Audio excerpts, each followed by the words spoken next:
KIIFB masala bond കേസിൽ മുൻ ധനമന്ത്രി ഡോക്ടർ ടി.എം. തോമസ് ഐസക്കിനെ തെരഞ്ഞെടുപ്പിന് മുമ്പ് ചോദ്യം ചെയ്യാനുള്ള ഇഡിയുടെ നീക്കത്തിന് തിരിച്ചടി. ഉടൻ ചോദ്യം ചെയ്യണമെന്ന ആവശ്യം കോടതി അംഗീകരിച്ചില്ല. തെരഞ്ഞെടുപ്പ് പ്രചാരണം അട്ടിമറിക്കാനുള്ള ആസൂത്രിതമായ നീക്കമാണ് ഇഡിയുടേതെന്ന് തോമസ് ഐസക് പറഞ്ഞു. തെരഞ്ഞെടുപ്പ് കാലത്ത് തോമസ് ഐസക്കിനെ ചോദ്യം ചെയ്യാനുള്ള ഇഡി നീക്കമാണ് വീണ്ടും പാളിയത്. ഇഡിക്ക് ആദ്യം തിരിച്ചടിയേറ്റത് സിംഗിൾ ബെഞ്ചിൽ നിന്ന്. ഇതിനെതിരെ ഇഡി നൽകിയ അപ്പീലിൽ ഡിവിഷൻ ബെഞ്ചും സ്വീകരിച്ചത് സമാന നിലപാട്.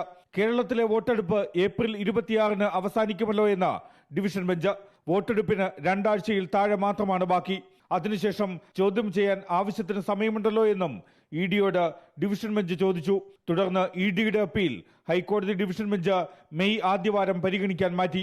തോമസ് ഐസക് ഹാജരായാൽ അന്വേഷണം പൂർത്തിയാക്കാമെന്ന് ഇഡി ഡിവിഷൻ ബെഞ്ചിനെ അറിയിച്ചു.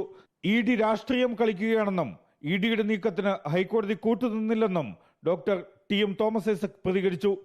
2 വർഷത്തെ നീണ്ട ഇൻവെസ്റ്റിഗേഷന്റെ അവസാനം കാണിക്കുന്ന ഈ കോപ്രായങ്ങൾ ഇഡിയുടെ രാഷ്ട്രീയ സ്വഭാവം പുറത്തു കൊണ്ടുവരുന്നതാണ്. ഏതായാലും ബഹുമാനപ്പെട്ട കോടതി ഇങ്ങനെയുള്ള സമ്മർദ്ദങ്ങൾക്ക് വഴങ്ങിയില്ല എന്നുള്ളത് നമ്മുടെ കോടതി സംവിധാനത്തോടുള്ള നമ്മുടെ എല്ലാവരുടെയും ബഹുമാനം വർദ്ധിപ്പിക്കേണ്ടതാണ്. റിപ്പോർട്ടർ, കൊച്ചി.